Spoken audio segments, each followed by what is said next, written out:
Hey, everybody, it's Pete A. Turner, executive producer and host of your Break It Down show with our introduction today. Hey, so I've got jury duty, which is a good thing. I always like to do my civic duty. And so I will be out all day, and the show will be in a temporary status until I resolve whatever my obligation is to the good folks from California.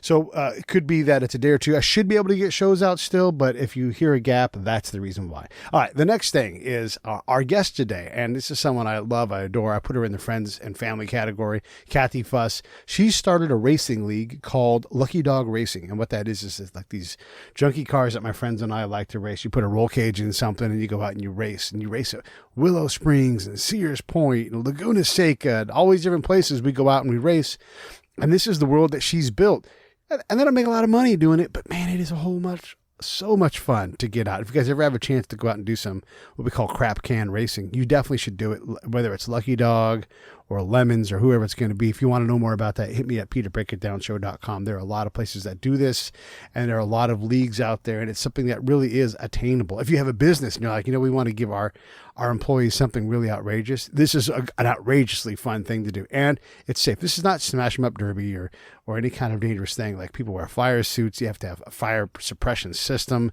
and you have roll cages and straps and restraints. People don't do this to get hurt. We do this to race and have a great time, and it's something that is affordable enough that anybody, for the most part, anybody can do. All right, so Cathy and I are just going to have a great time talking about Lucky Dog racing and just the crazy stories that happen. And I know you're going to love that. All right, one more thing to say in terms of for the show.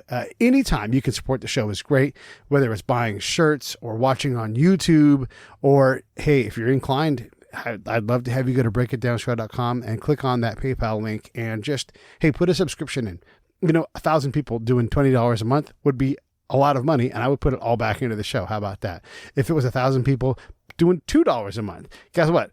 I would take that money and put it right back into the show. So if you want to help support, that's a great way to do it. Buying books on Amazon, all these things are great. Whatever you decide to do is going to be perfect. I'm your friend Pete. I'd love to have your support in whatever it is. Thank you so much.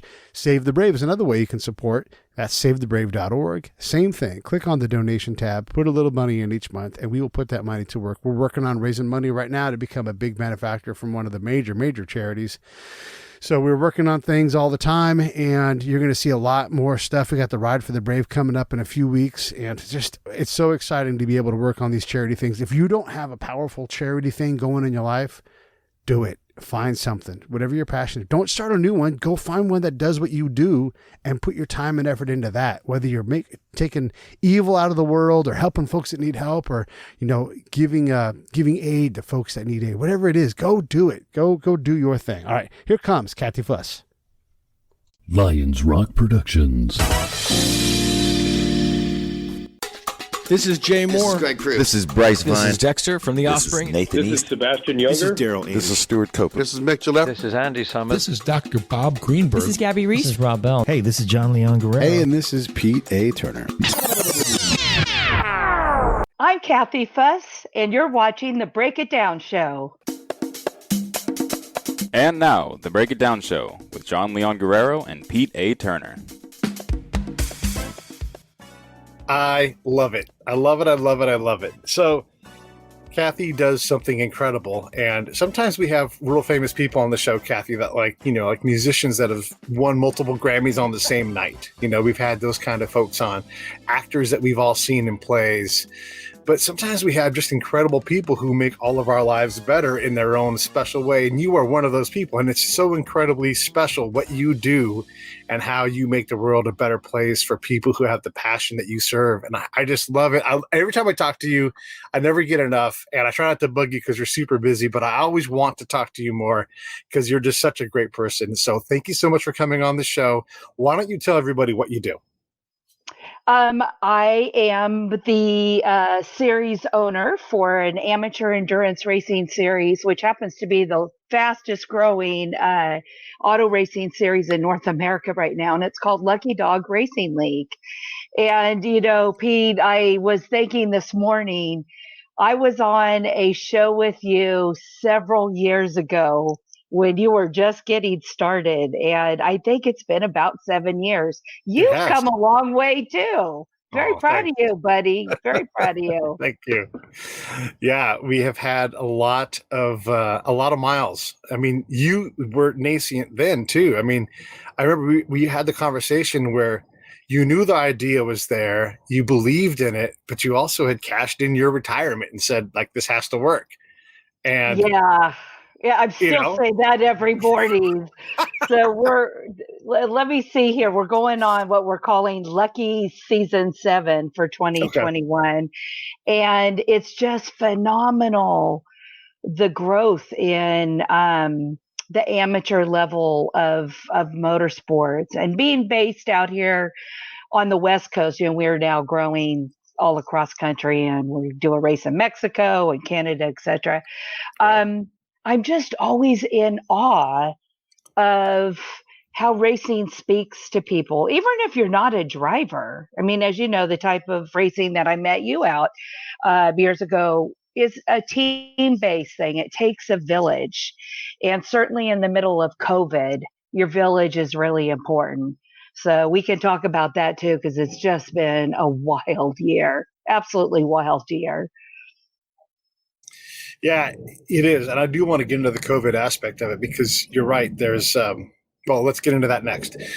Okay, let me explain what we're talking about here because you're saying amateur racing. And for folks that don't know, let me explain this. So, me and my idiot friends have a car. It's an old crappy car, and we just continue to work on it, improve it. And I'm no mechanic. I'm no handy, like person who's able to fix those kind of things. So I largely get by on personality, willingness to buy beer, willingness to drive 500 miles to go get an engine and drive back. Like there's value in what I do in that. I support the team in the logistical sense, And so we all sort of find our spot. I hate working on cars. I mean, that's the God's honest truth, Cathy. Like everybody else is like, don't you feel better like when we get it fixed? And I'm like, no, I'm just relieved that it's over, and I want to drive the car and I'm desperate to do it, but I'm also desperate to see my friends have a great time driving in these cars. So we aren't well-moneyed teams.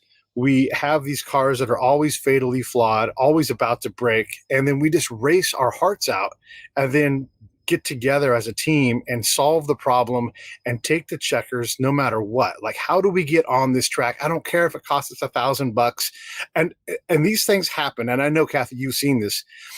You'll blow your engine up and you'll look around and you'll say, that guy on that team has the same engine and it's in his Ford. I bet he'll let us use it. And this is his actual personal day-to-day driving car. This is the daily driver that you see. This is the car that I used to go to work. As long as it's got together by Monday, let's go. And the next thing you know, that person's helping you pull the engine out of their own truck so you could stick it in your race car that you just blew the engine up in, and they're like, yes, let's do it. And so this is why, like, we get so crazy about this, because it's these impossible things. It's so much fun.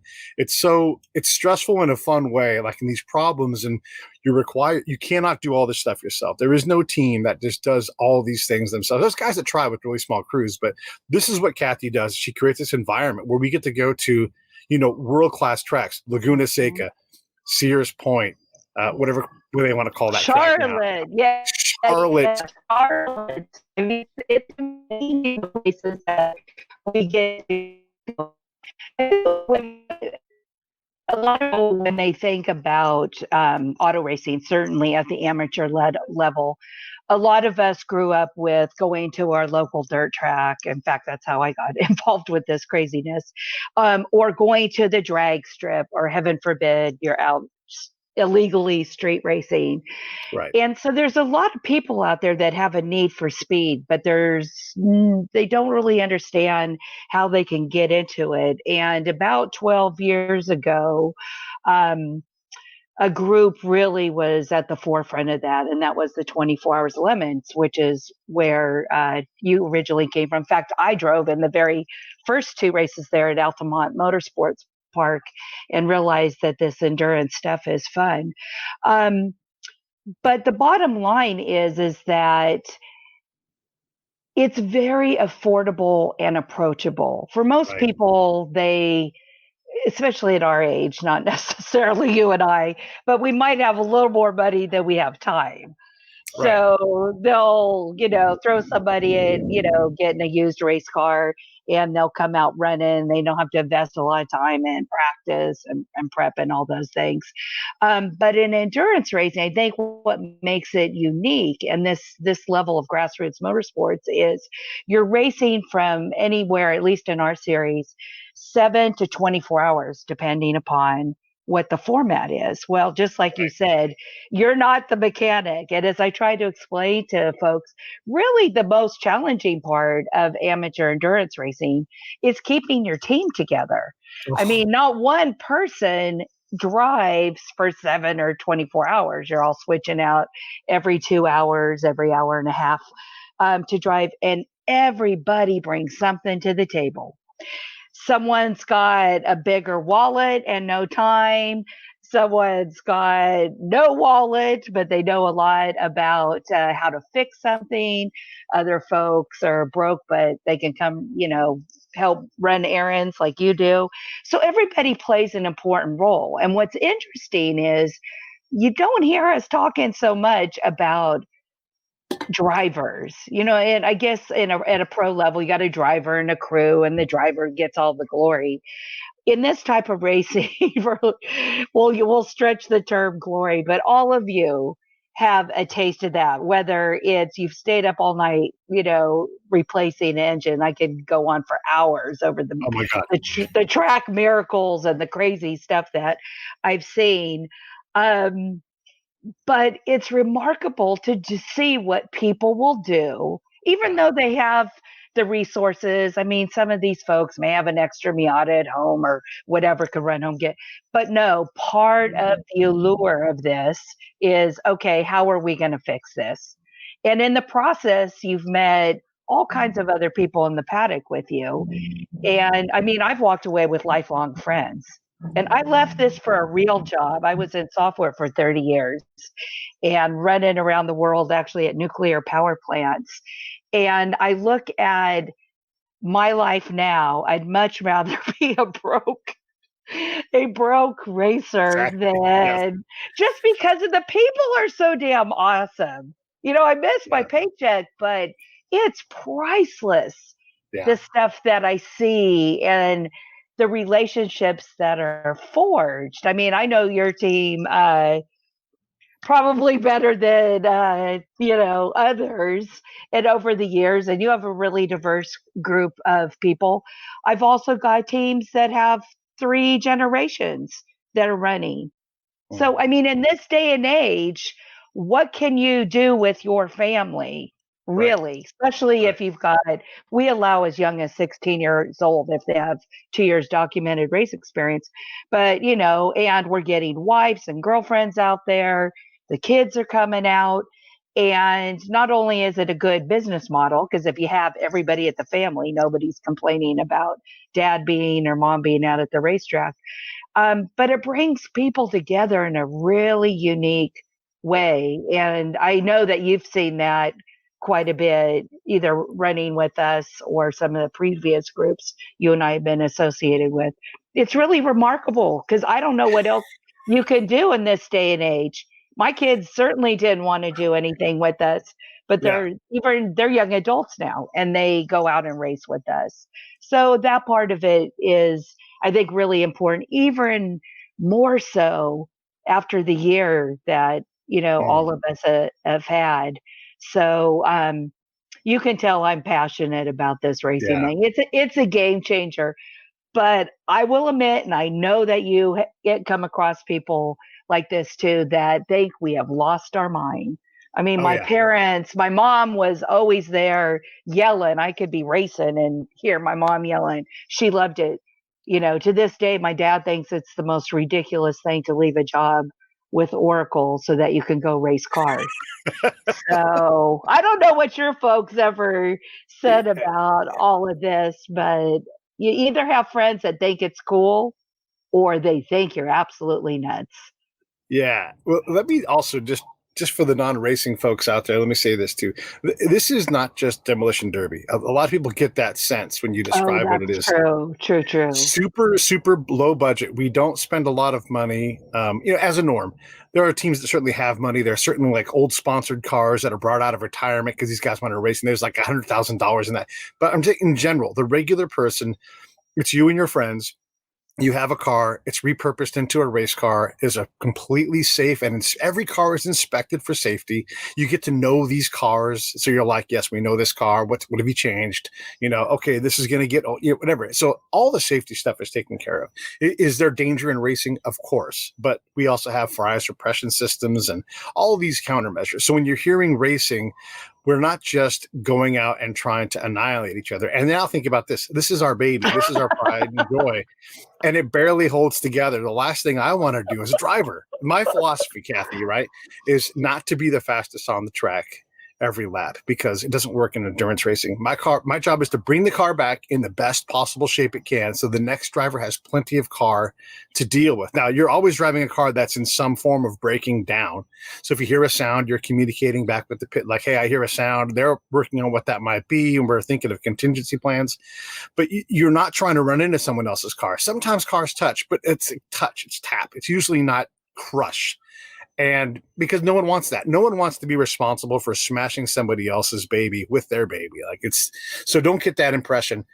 That's a good point, because I think, when this kind of racing first started over a decade ago, I think there was definitely that kind of impression out there that it's a bunch of really junky ass cars and we're going to hit each other. I mean, Lucky Dog is a no contact series. Obviously, I'm not driving your car, which is probably a good thing these days. I have no control really over, what you're doing on track, except to make it incredibly painful on the back end. And you're going to go sit in the doghouse and serve a penalty. But the barriers to racing, and a lot of it is not knowing what to do, or it costs a lot of money. It's really removed, because we allow you to come out, we have practice, we allow you to go out and you're there at your own speed. We give you a novice school on Friday night. And the car, we really only have two rules at Lucky Dog. The car's got to be 15 years or older. And you kind of think, well, that's really not that old of a car. I mean, there's some, except if you're driving a Ford. I had to throw that in there just for you, Pete. Oh, wait, your guys are a Supra now, right? We're a Supra with the Chevy motor. Yes, It's yes. So you're looking to get a 15-year-old car, and then we require a spec tire, which is a Hankook RS4 regular DOT tire that you put on your everyday car. That's affordable, lasts long, great heat cycles, and they give us $3,000 worth of tires to give to all the teams every race. So it's easy and affordable to get a car. The cars have a full cage in them. They've got safety seats, safety belts. You wear a neck device. You wear full fire suit. You've got a helmet. All of these things have expiration dates on them, which we watch really, really closely.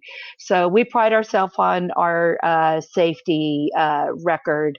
But you're right. At the end of the day, it's dangerous. And I always tell everybody, don't tell your mom you're out racing. We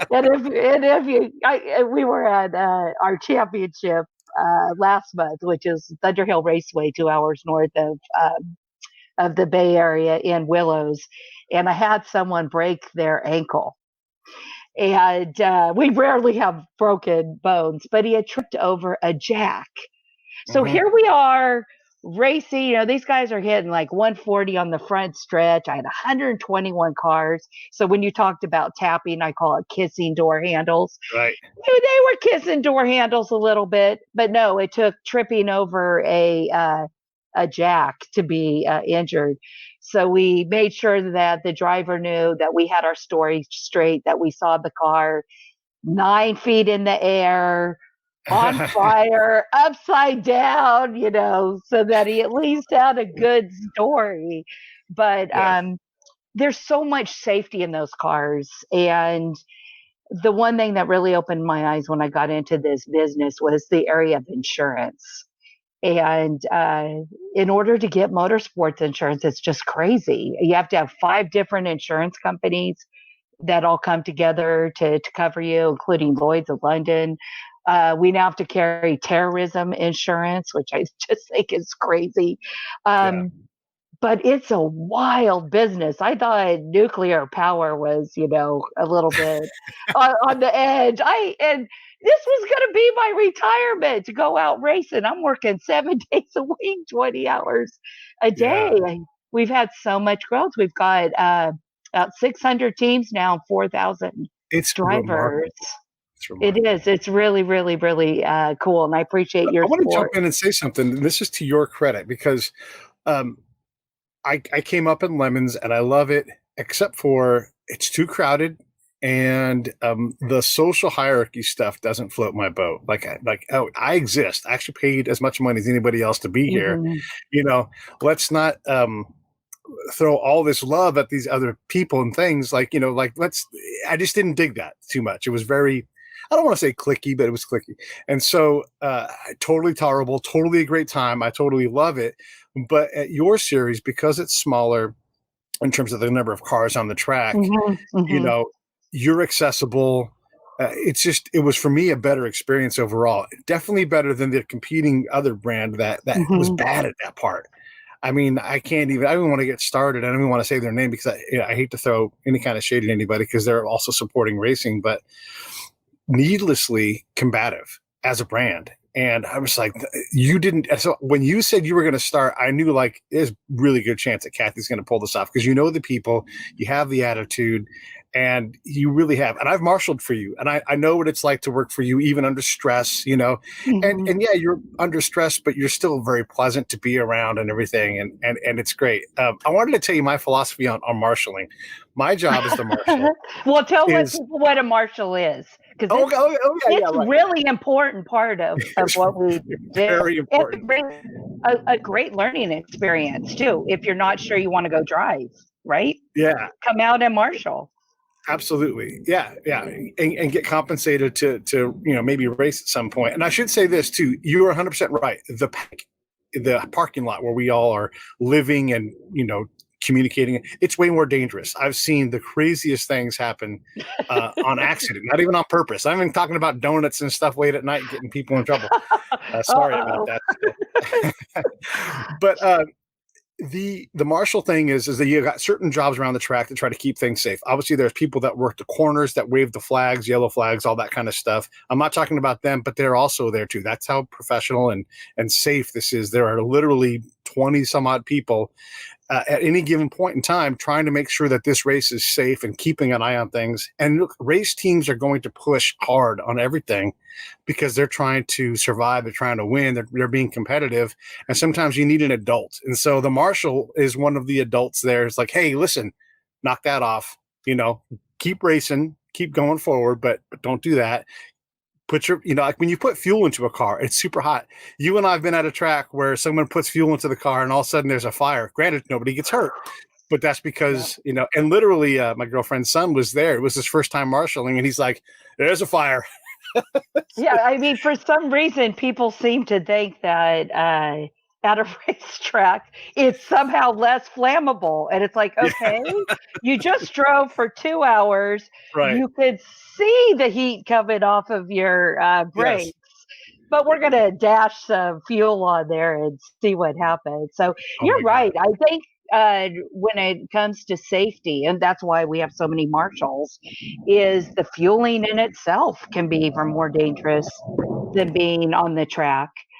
So, but I think you made a good marshal, and I like the fact that you said there needs to be an adult, and I kind of giggled because adult and Pete in the same sentence in a previous life might not have gone together. I'm glad to be an idiot when I'm not a marshal, right? But I have a job. Like, one of the things that happens is you come off the track and you're so keyed up, and everybody's like, "Oh, let's really do a great job," and they're so keyed up that simple stuff gets left behind. So you just watch, and And then what I typically do is I'm listening on the radio to what's going on as you guys watch the track, and I'll go up to a team and that I like to work pit lane, and so I'll go up to car 15 and be like, hey, listen, they're talking about you on the radio, so you guys may want to just back it off a little bit. I don't want anything to ruin your guys' day. Just or maybe your guy is tired. Check on him. Look into that and make sure everything's fine. I'm not, and they're like, you're the marshal, and I'm like, I'm not marshaling. I'm just saying, be aware that your car came up. I would want to know this if I was racing. When I do, I want to know these things. Right. And it was because they always come back at me, and I'm like, you're yelling at the wrong guy. I want you on the track. I'm trying to help keep you there. You just calm this person down, or make sure that they're all right, because they're hitting other cars or other cars are hitting them. I don't know. Don't care. I just don't want you guys to get a penalty. And then once they get the vibe for that, I'm like, hey, check your visor. I'm not like the marshal. I'm Pete, the guy who's making sure that they all stay safe. And that's sort of how I approach it. I know a lot of guys don't do it that way, but I'd rather be in front of the problem and let them know that I want them on the track than because sometimes the marshal gets yelled at quite a bit. Oh, the marshal could get, well, I mean, it's okay. As I tell everybody, we're racing for trophies made out of car parts that look like dogs. Okay. NASCAR, IndyCar, F1's not there scouting us old dogs. Let's have some fun. But I get it. The minute the helmet goes on, right, it's odd. And people forget to put their gloves on or the visor's up. And it's interesting if you're a driver to be on the other side, because you really understand why we're like, where's your gloves? Don't spill your fuel. And they're going to get into things. a super hot car that's full of fuel that has a fire suppression system. And I've literally looked down at this girl and said, you don't have racing shoes on, you have Converse on. And she's like, oh, like her brain, she was so locked in. So that's why you need that adult there. It's like, I'm not going to yell at you. I'm just going to say, that's not safe. Let's fix that. And then get back out of there. Because you're not in that big of a hurry. And no one's in such a big a hurry that they can compromise the wellness of their feet should there be any kind of a fire, Exactly. And we give them 5 hours or 5 hours. It feels like it some days, 5 minutes of, to fill their cars. That's the minimum amount of time so that they're not being unsafe and splashing it. And, I would say about half of our teams are novices and half are coming out of some kind of club racing or they're licensed through like SCCA or NASA, or they're part of the Porsche club, BMW clubs. So it's kind of an interesting mixture of people. I mean, here you've got new drivers, experienced drivers, fast cars, slow cars, newer cars, and then, the 63 Rambler shows up or something. Yes. It's such a hodgepodge to keep all of these balls in the air and make sure that everybody is safe. And knock on wood, it works because people learn to be respectful.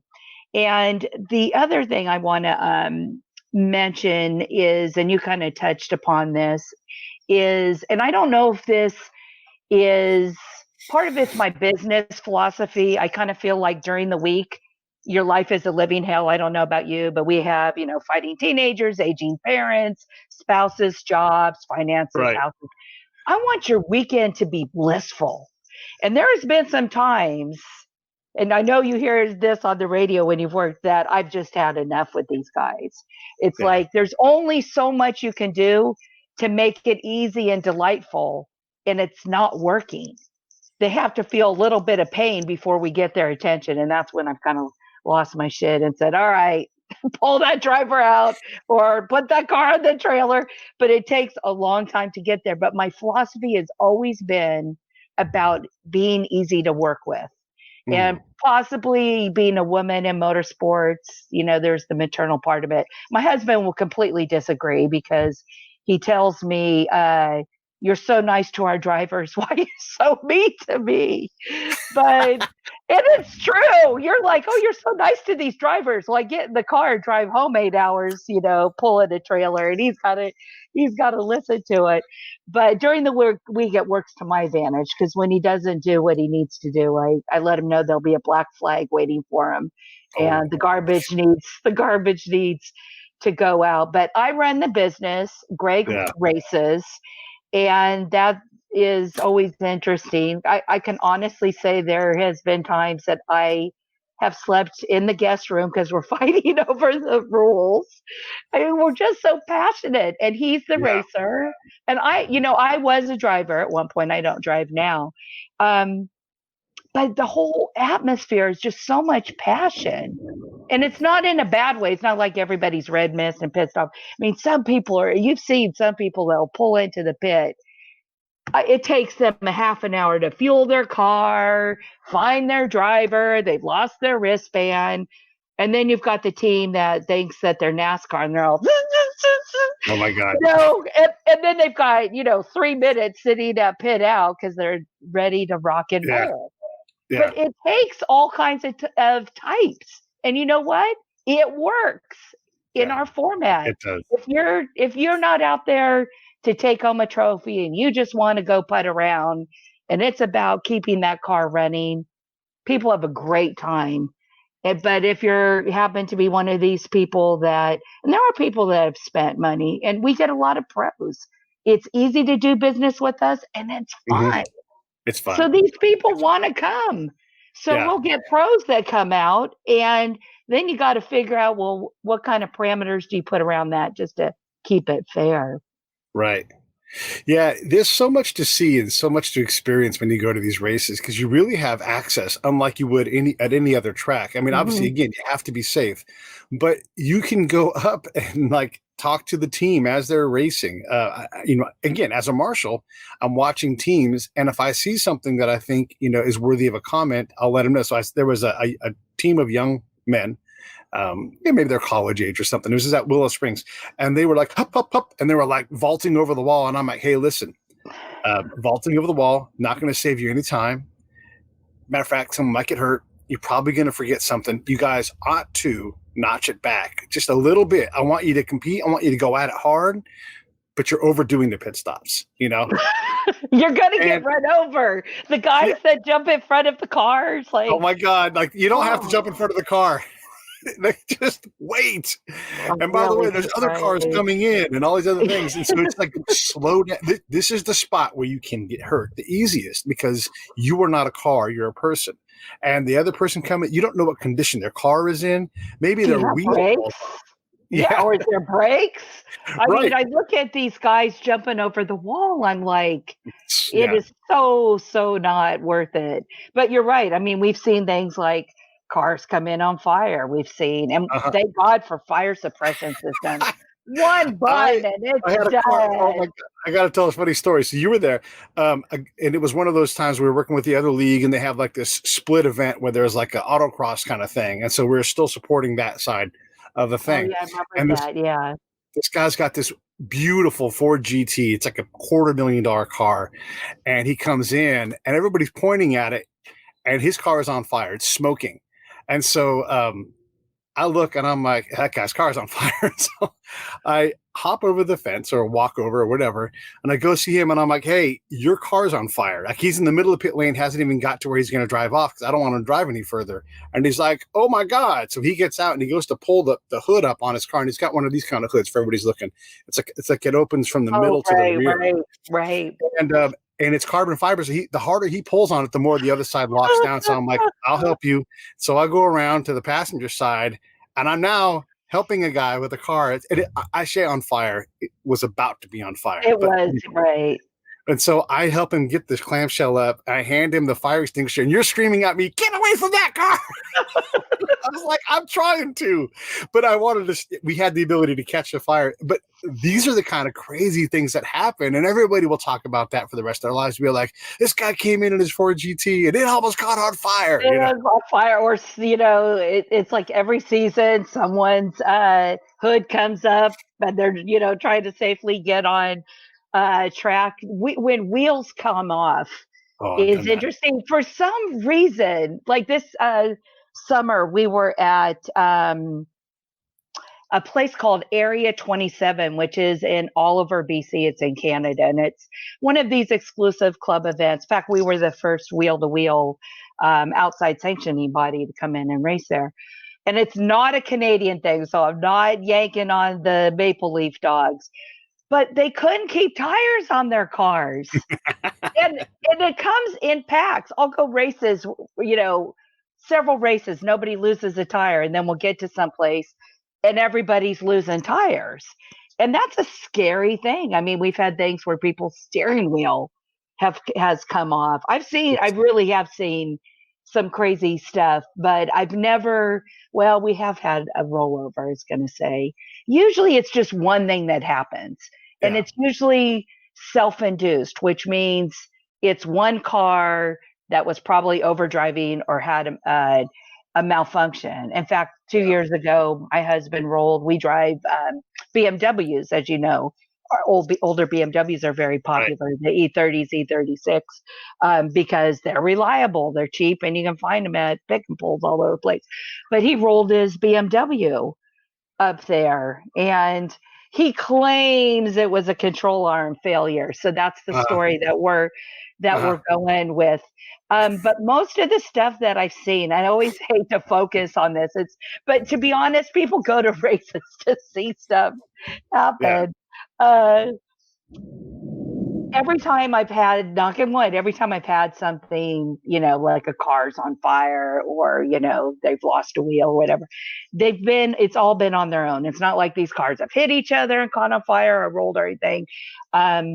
So that's usually, as soon as I find out the driver's okay, that's my next question. Was there another car involved?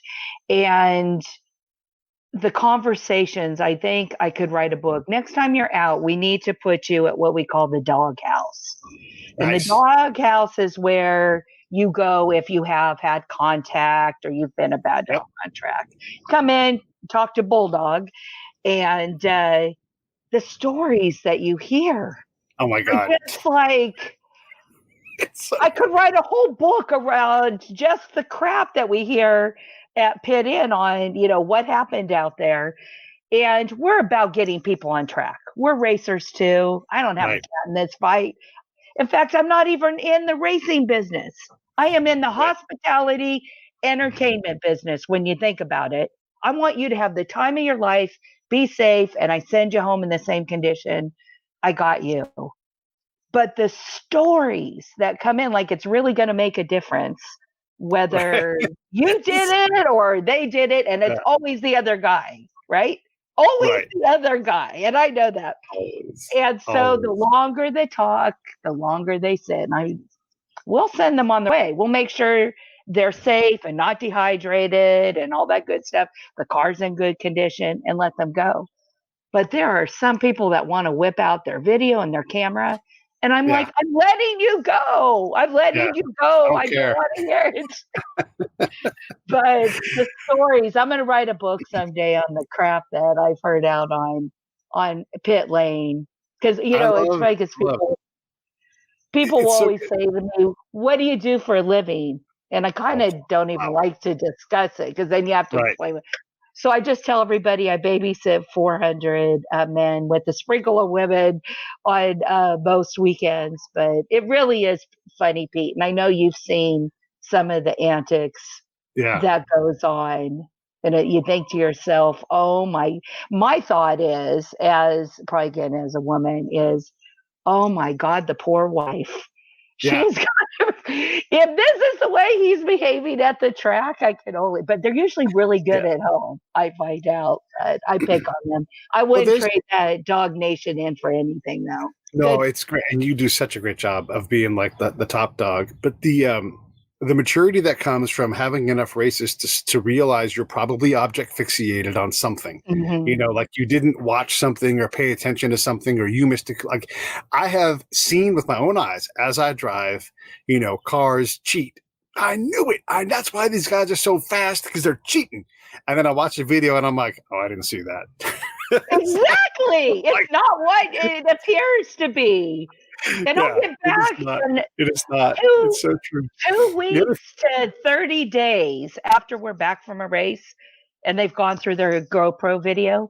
Yeah. I'll get a thing saying, oh, I didn't deserve that flag.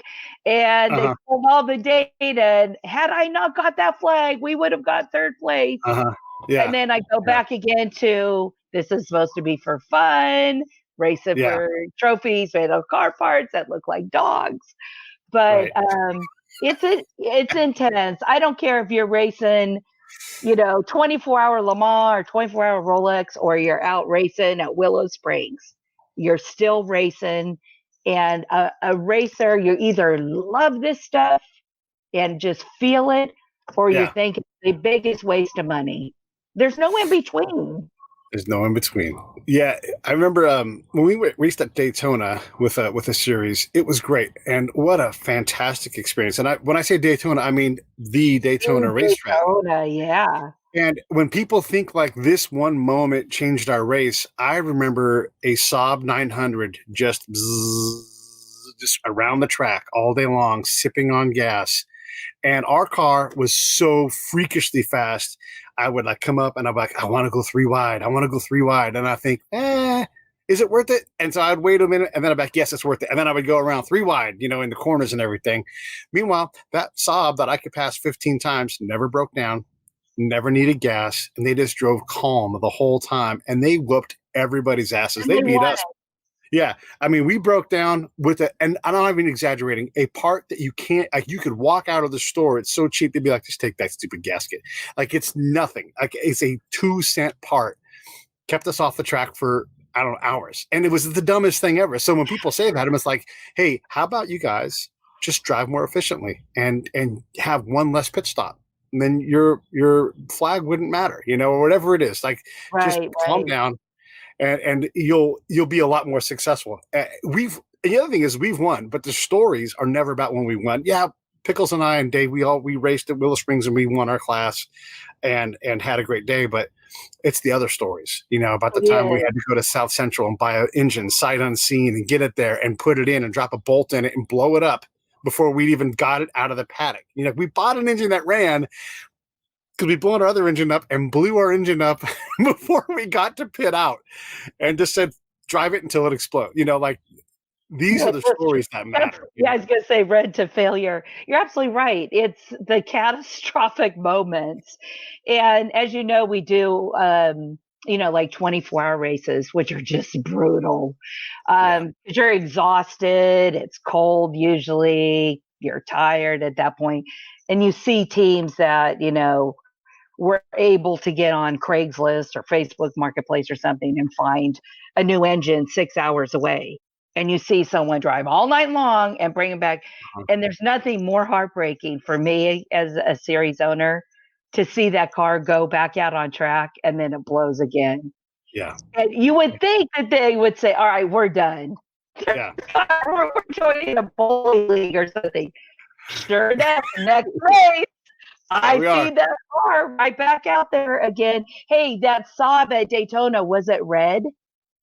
In my mind, it was silver, but I don't recall for sure. I just know that only time I ever saw that car was when I was going by it by about 50 plus miles an hour faster, and it destroyed us by like 100 plus laps. Yeah, but that's a big example of an older car that wasn't particularly fast. And they had middle of the road drivers. They won a lot of races just because they were smart. And then you get folks like you guys that, think you're bringing a gun to a knife fight. I think I got that right. And the thing blows up. So what lesson did you learn? Keep it stock. Keep it stock. Yeah. It's a hilarious, fun adventure. I want to talk a little bit more about like how someone does get involved in the racing. So, okay, everybody's like, wow, that sounds like so much fun. How do I do this? Cathy, I've never raced in my life. I can't even drive a stick. How do I get into a car? I can't even drive a stick. We actually had that discussion with the team yesterday. And I swear to God, I've had teams show up early and put their driver in a car and they're out in the paddock, trying to learn that day before they get out there. Because most of the cars are sticks. We do have, there's a couple automatics sprinkled out there, but let's be honest, a lot more fun and sporty to be shifting around. So there's a couple ways to get involved with racing. for me personally, went all the way back to high school when Malibu Grand Prix was still around. So karting, Right. seriously, now I'm really dating myself. Yeah. Karting is a great way. And these karting tracks, these indoor ones, they're all over the Bay Area here. I actually think they're closed because of COVID at the moment. But what a great way to kind of learn, to be with other people on a track. And it's all about something we call situational awareness. And you kind of touched upon that a little bit with all the stuff that's going on in the cars, because you got cars behind you, in front of you, on the side of you. You got gauges so you don't blow up the car. You've got mirrors. There's a lot going on. And you just got to keep your own car on track. So karting's a great way to get into it. The way that I really got into it was our local circle track. I'm a dirt track driver by trade. And so we went and bought a late model, a couple of them, Camaros. And I'm like, how hard is this? And went out racing at our local dirt track. And that was a great way because we could do it as a family too. We put the kids in it. You don't care what happens to these cars, and they're caged and safe. And that was kind of how we got started in it. Some people will do what they call a track day or HPD, where they take their daily driver. A lot of these local tracks, and this isn't on dirt, these are road courses, so they're asphalt where you turn left and right. That's an important distinction. Yes. It's not like watching just turning left on TV with NASCAR.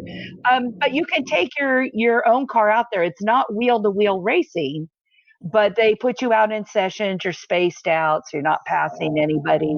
And that's a really good way to kind of get the lay of the land, see what the scene's like, meet other car people.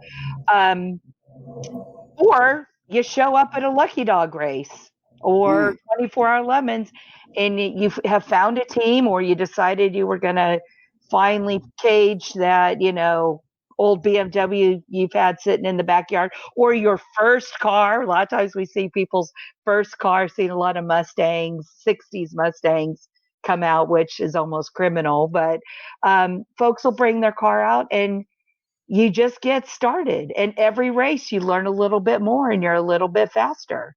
So there's lots of ways to get into it. You don't have to in fact, you don't even have to start with buying a car. A lot of these teams rent seats. Does your team, the Bandits, personally rent seats out in the car ever? Sometimes, yeah. I mean, we've definitely done it. It's hard because our car is such a powerful car. It's almost unfair. Oh my God, you and your powerful Yes. car. Yes. Well, it is. It's a big, fast car, and if you're used to, you can get yourself into a bad spot with our car. There's a lot of cars that are big and fast, but our car typically is, if not one of the fastest cars in the track. And so when you're going 150 at Laguna Seca and have to smash on the brakes and make that turn at turn 2, it's good to have.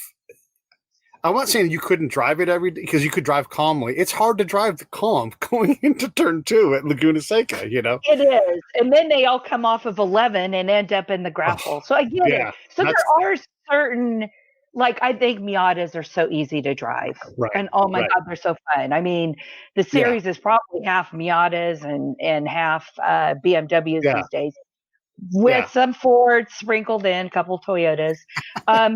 But a Miata is such an easy car, even though people are doing, engine swaps and stuff in it, it was built to be a race car.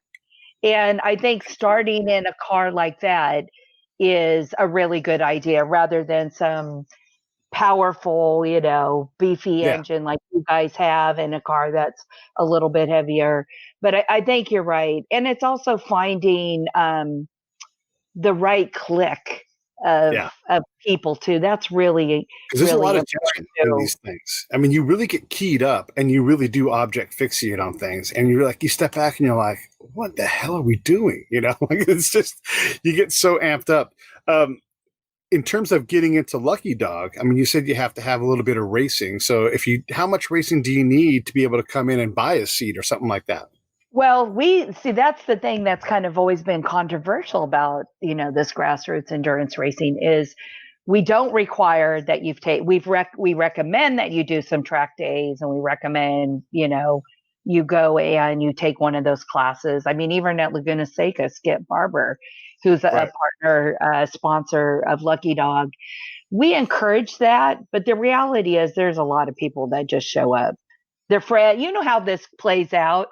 You're with some buddies, you're sitting in the garage, everybody's having a beer, you meet a new guy or whatever, and then by the end of the night, oh yeah, you're part of the team. Yeah, we're driving next weekend at Sonoma. And everybody's gathering gear for this poor victim. But that's how a lot of us, got started. You went out to the track, and we do practice. We have a practice session before we ever drop the green flag, which the other series, our competitors, don't do. Some of them will run an extra day just for that. But it really is helpful. And even if a new person wants to go out and just poke around during the practice and then observe and crew the rest of the race, and then coming out to volunteer as a pit marshal. I mean, it's really fun. You're in the middle of the action, and you'll see the team. My husband happens to be one of these people where they're completely disorganized. The tools aren't where they're supposed to be. I mean, it's really shit show sometimes over there.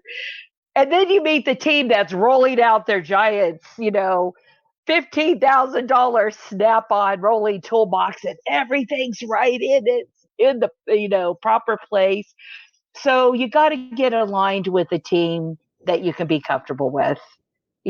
Some people take this really seriously, at least when the track is hot, what we call it, and they fill out later. But a lot of folks are pretty casual. They just want to have fun, and they know that they understand the safety piece of it for sure. But go ahead. I was just going to say, so I think the bottom line here is if you're interested in racing, obviously go to luckydog.com, but also feel free to reach out to Cathy. I mean, she's going to know somebody. It's like these guys are looking for a driver, or join these groups on Facebook. They talk about these things. Exactly. And we all want you to race like that. I want you to do it. I want you to try. Maybe you're not a racer. Maybe you do it once. Maybe you do it 10 times. Who knows? But yeah, we want you to do it because it is an absolute riot, and it's so much fun. And I think how you've approached it with your positive attitude and everything else, it's just great. And you want to collect tracks. There are so many tracks that I haven't been to yet. And I'm dying to go back to Utah to race whatever they call that track again, because that was such a great facility. Yeah, Utah Motorsports Campus. People don't realize the amount of incredible tracks on the West Coast. Everybody always thinks of like the South as this racing mecca. But I mean, I think we've got 18 events for 2021. We're still adding to it. There is such good racing just here on the West Coast that you don't even, especially look at the Bay Area. We've got Sonoma, Thunder Hill, Laguna Seca, WeatherTech Raceway. Right. It really is very approachable on the West Coast, which people are just kind of in awe of. You're kidding me. I can go racing. I don't have to, I don't have to go somewhere on the East Coast. And even the Midwest, we'll be making a debut in Minnesota this summer. I think we're there in August. So you can do this all over the place. The Canadians love this too, because, they go ice racing during the winter. So they got to have something to do during the summer. And it's been so hard with COVID because the border is closed. And our Canadian teams can't come down. We have a lot of Canadian teams, and they're just some of my favorite customers because they have such great attitudes. They could blow up a car, and they're like, oh, well, let's crack a couple Labatt's, and, they'll still have a good weekend. Where the U.S. teams will throw a couple tools and either give up or do what you guys do and go to pick a pole, Oh, my God. 20-hour drive each way. Yeah. So, but, our website is racelucky.com. And we also have something called a forum. And on the forum, there's a section called Lucky Match. And no, I guess you could get a girlfriend or boyfriend there if you wanted. But it's designed to match up teams that have available seats and drivers that are looking for a seat. So a lot of the horse trading goes on there, as well as social media, which we're on all the various platforms. And to contact me directly, I'm at info@racelucky. And I, a lot of times will do introductions. There's just so many teams now and drivers that we always find a place to put you.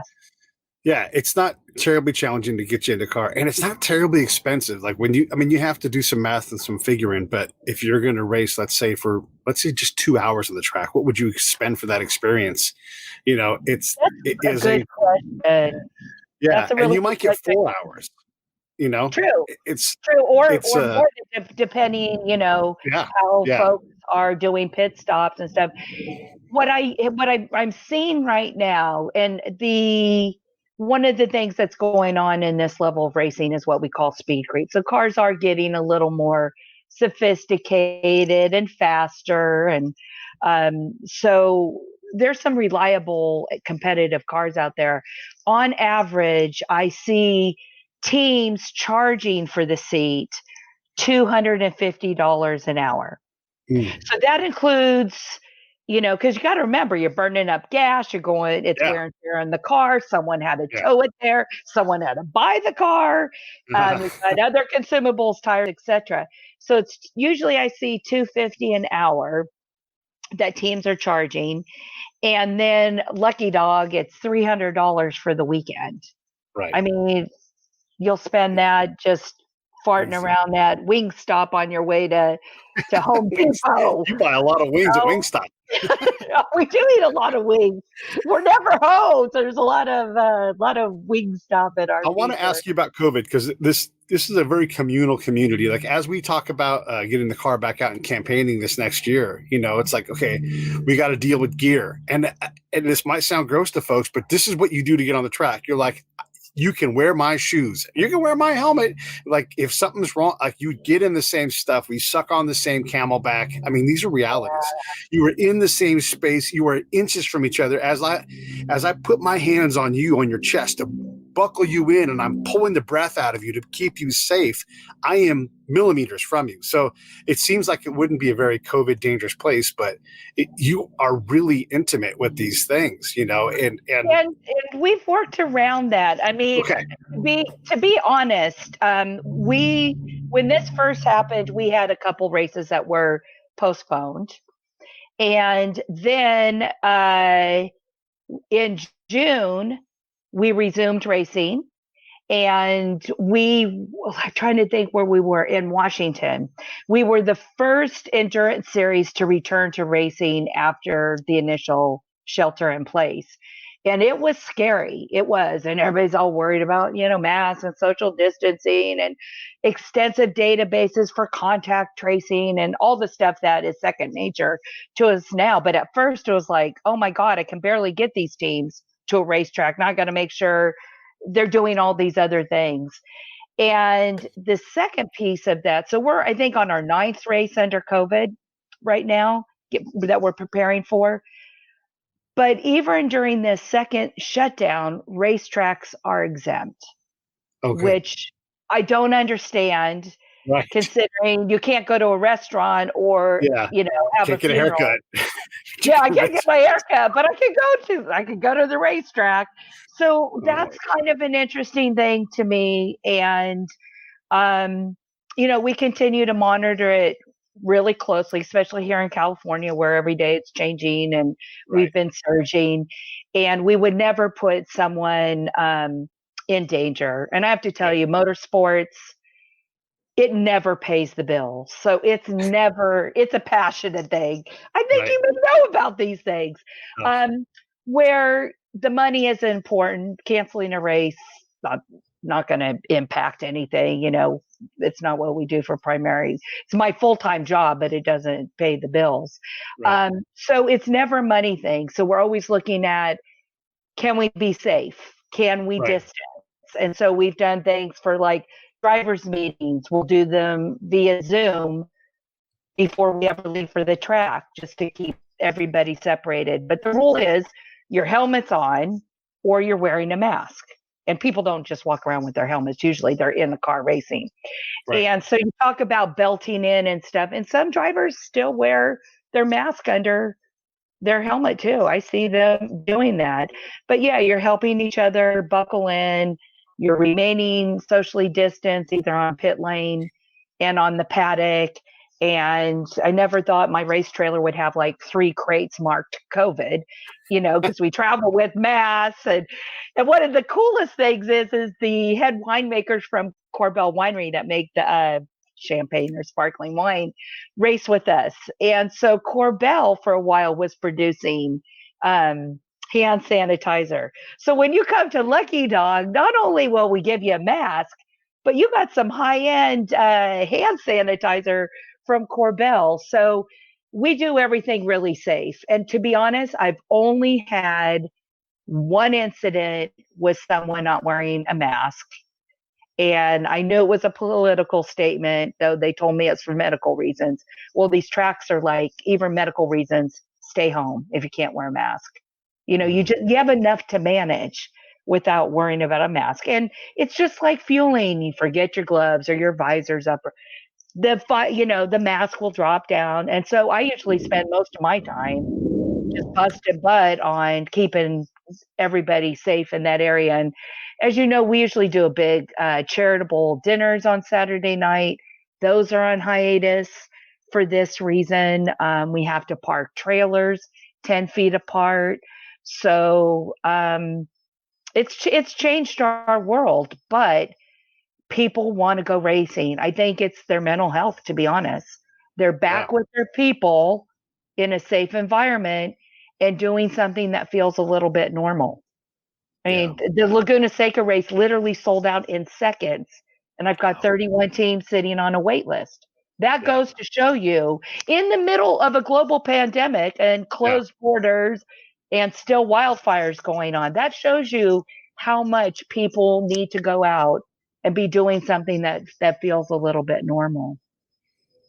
And if you want to feel alive, get that windshield full of about 130 miles an hour and 5 cars in front of you, and you will be living. I mean, there's no room for stress. There's no room for anything else. Your brain, if you've got a 486 brain like I do, and go back in the olden times, it is full. It is like you are like I was driving one time, my brain was so full I forgot to push the pedal all the way down to the floor. I was just kind of cruising because there was so much input coming in, and I'm like, oh, that's right, I got to mash this pedal. See, there's just one more thing. My thing in a race car was breathing.